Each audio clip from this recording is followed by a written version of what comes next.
আসসালামু আলাইকুম। এখন শুনবেন সংবাদ শিরোনাম।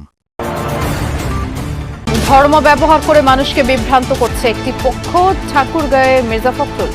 বিশেষ কোনো দল বা শক্তির কাঁধে ভর করে ক্ষমতায় যাবে না বিএনপি, বললেন হুমায়ুন কবির।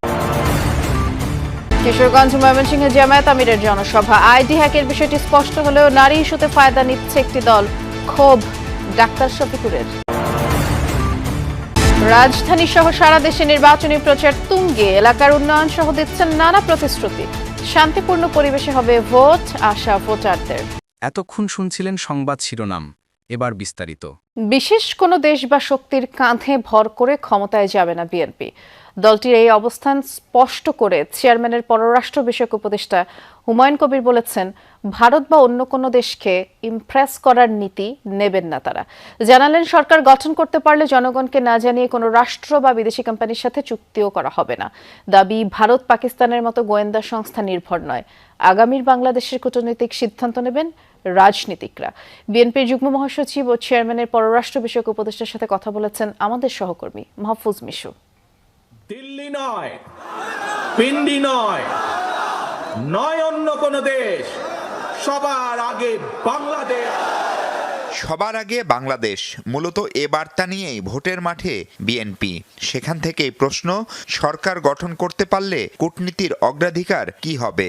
দলটি বলছে, আলাদা কোনো দেশকে গুরুত্ব দেবে না তারা। কূটনীতির পথ চলা হবে বহুপাক্ষিক, সাথে স্থায়ী কোনো বন্ধু বা শত্রু নয়, দ্বিপাক্ষিক সম্পর্ক হবে পরিবর্তনশীল দেশের স্বার্থেই।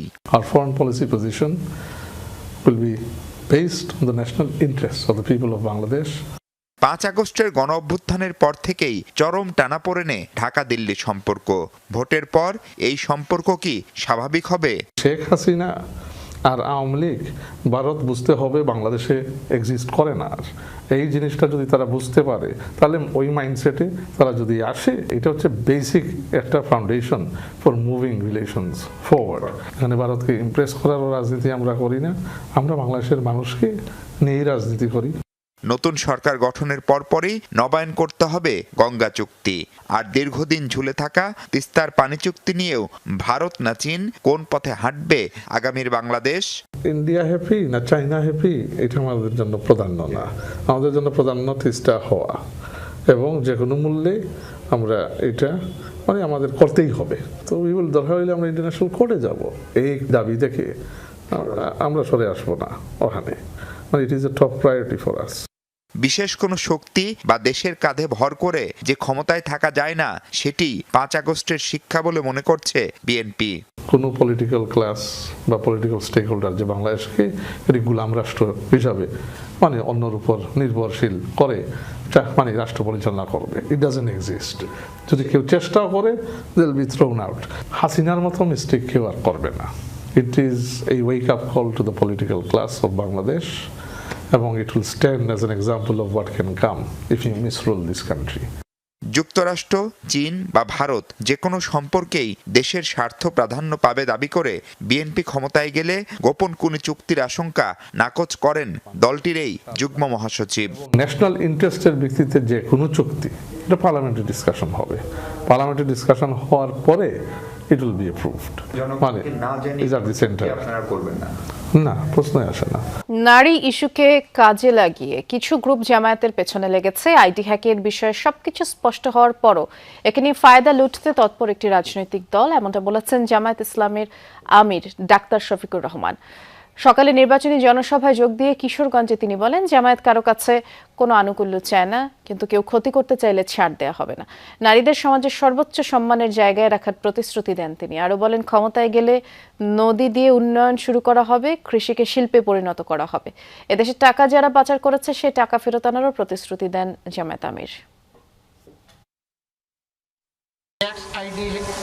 হ্যাক করে অত্যন্ত নোংরা মেসেজ সেখান থেকে দেওয়া হয়েছে। আমাদের আইটি টিম ব্যবস্থা নিয়েছে এবং পেয়েও গেছে যে কোন জায়গা থেকে কারাই কাজ করেছে।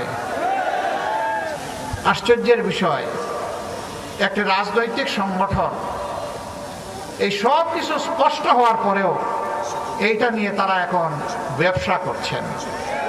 বন্ধুরা, মানুষ চিনে কে কাকে কিভাবে সম্মান করে।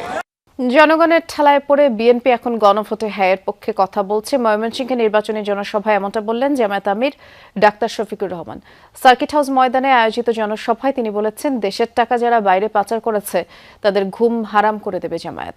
বেকার ভাতা, কৃষক ভাতা, ফ্যামিলি কার্ডের নামে একটি দল মিথ্যা প্রতিশ্রুতি দিচ্ছে বলেও অভিযোগ করেন জামায়াত আমির। বলেন, 11 দলীয় জোট ক্ষমতায় গেলে মা বোনেরা নিরাপদ থাকবে। দেশের মানুষ আর পুরনো রাজনীতি দেখতে চায় না। জনসভায় ময়মনসিংহ জেলার 11টি আসনের জোটের প্রার্থীদের পরিচয় করিয়ে দেন জামায়াত আমির। ভোট চান দলীয় প্রতীকে। আলহামদুলিল্লাহ, অনেকে এখন আস্তে আস্তে বলা শুরু করেছেন আমরাও হ্যাঁ। খেলার নাম বাবাজি। জনগণের খেলা এটা ভীষণ শক্তিশালী খেলা। এটা সাগরের উত্থাল ঢেউকে থামিয়ে দেয়। এরপরের ভোটটা কোথায় যাবে? যাদেরকে ভোট দিলে বাংলাদেশে আবার ফেসিবাদ ফিরে আসবে তাদেরকে ভোট দিবেন। রাজধানীতে নির্বাচনী প্রচারণায় ব্যস্ত বিএনপির প্রার্থীরা। সকাল থেকেই রাজধানীর বিভিন্ন এলাকার পাড়া মহল্লায় গণসংযোগ করছেন তারা। ভোট চাইছেন ধানের শীষের পক্ষে। রাজধানীর পল্লবী এলাকায় প্রচারণা করেন ঢাকা 16 আসনের বিএনপি প্রার্থী আমিনুল হক।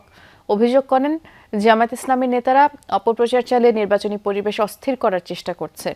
জানান, কেউ যদি নির্বাচনকে ভিন্ন খাতে প্রবাহিত করার অপচেষ্টা করে তা বিএনপির নেতাকর্মী সমর্থকরা শক্ত হাতে দমন করতে প্রস্তুত। দিনভর রূপনগর টিনশেড 1 থেকে 16 নম্বর রোড, দুয়ারিপাড়া ভোলা বস্তি এলাকা এবং ওয়াসা কোয়ার্টার সংলগ্ন এলাকায় জনসংযোগ করেন তিনি। এদিকে গুলিস্তান এলাকায় সকালে গণসংযোগ করেন বিএনপির ঢাকা 8 আসনের প্রার্থী মির্জা আব্বাস। তিনি বলেন, নব্য প্রার্থীদের কথাবার্তায় ইলেকশন ইঞ্জিনিয়ারিং ইঙ্গিত পাওয়া যাচ্ছে। আমরা একটি অবাধ, সুষ্ঠু, নিরপেক্ষ নির্বাচনের অপেক্ষা রয়েছে। এই সময় একটি দল এই ধরনের মিথ্যাচার, অপপ্রচার করে বা মানুষকে বিভ্রান্তি করে একটি অস্থিতিশীল পরিবেশ তৈরি করার চেষ্টা করছে। আমার অবস্থা বরাবরই চাঁদাবাজদের বিরুদ্ধে, সন্ত্রাসীর বিরুদ্ধে, মাদকাসীর বিরুদ্ধে। এটা নতুন কোনো বিষয় না। আমার বিরুদ্ধে এমনভাবে লেগেছে যেমন আমার পুরো শরীরটাই গড়ে উঠেছে চাঁদাবাজির উপরে। কখনোই না এই কথা এই দেশের মানুষ, ঢাকার মানুষ বিশ্বাস করবে না। ভোটের সময় যত এগিয়ে আসছে ততই প্রার্থীদের দৌড়ঝাঁপও বাড়ছে। নেতাকর্মী ও সমর্থকদের নিয়ে ভোটারদের বাড়ি বাড়ি ছুটছেন। মিছিল, সভা সমাবেশ, উঠান বৈঠকের মাধ্যমেও প্রচারণা চালাচ্ছেন তারা। এলাকার উন্নয়নের পাশাপাশি নানা প্রতিশ্রুতি দিচ্ছেন ভোটারদের। বিভিন্ন রাজনৈতিক দলের প্রার্থীদের পাশাপাশি প্রচারণায় সরব স্বতন্ত্র প্রার্থীরাও ভবিষ্যৎ পরিকল্পনা তুলে ধরে ভোটারদের মন জয়ের চেষ্টা করছেন তারা। কোথাও কোথাও প্রার্থীদের পাল্টাপাল্টি অভিযোগ উত্তাপ ছড়াচ্ছে। ভোটারদের প্রত্যাশা শান্তিপূর্ণ পরিবেশে সুষ্ঠু ও নিরপেক্ষ নির্বাচন। প্রার্থীদের দেয়া প্রতিশ্রুতির বাস্তবায়ন চান তারা। এদিকে আইন শৃঙ্খলা পরিস্থিতি স্বাভাবিক রাখতে বিভিন্ন জেলায় পুলিশ ও সেনাবাহিনীর পাশাপাশি বিজিবিও কাজ করছে। যারা দুর্নীতি করে তাদেরকে আমরা চাই না। সিংড়াবাসী আমরা আদর্শবান, শিক্ষিত এবং ভদ্র মানুষকেই এই সিংড়াবাসী কামনা করছে। যিনি সিংড়ার সার্বিক উন্নয়নে অবদান রাখবেন এবং এই সিংড়াকে একটি আধুনিক সিংড়া হিসেবে গড়ে তুলবেন, তেমন প্রার্থী আমরা চাই।